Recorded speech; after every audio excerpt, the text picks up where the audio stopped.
Hi, it's Alison from the Law School Toolbox. Today we're diving into essential tips for 3Ls who are gearing up for the bar exam.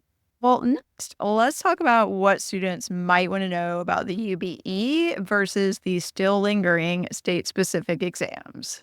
Well, the UBE and what's coming down the pipe, this next gen bar exam, is cool because it includes score portability. And so you take it in one jurisdiction, typically the jurisdiction where you want to be licensed.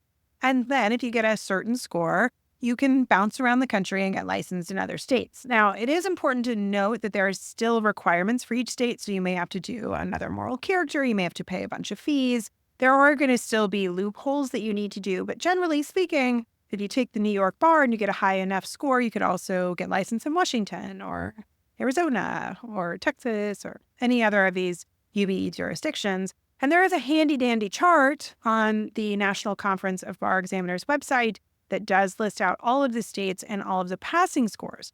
And one of the things that is interesting is that some states you only need a 260. And some states you need over a 280. It's a very score difference. Range. It's a very big range. So you should think about that when you pick your jurisdiction. Yeah. The other thing to keep in mind is that generally your score is only good for a certain number of years. So if you do think you want to be admitted multiple places, just go ahead and lock that down.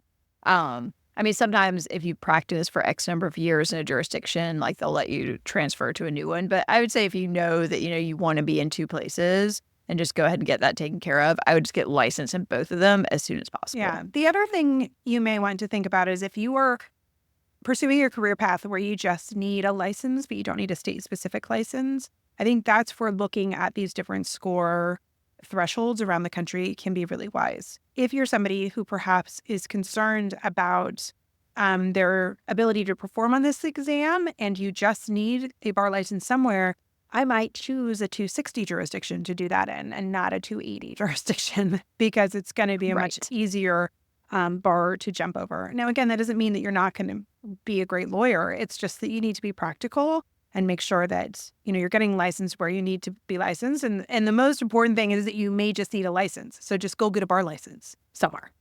Right. Yeah. That's basically the situation I was in. All of my cases were in federal court. I was a patent litigator. Eventually I got licensed in California, but it was definitely not mission critical. Yeah.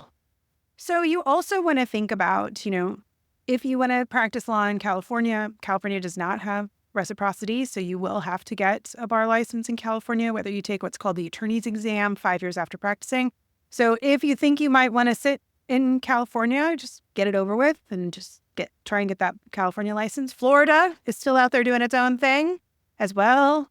Georgia and some places are still pulling in different parts of the UBE. It is a time of change right now with the impending next gen bar exam.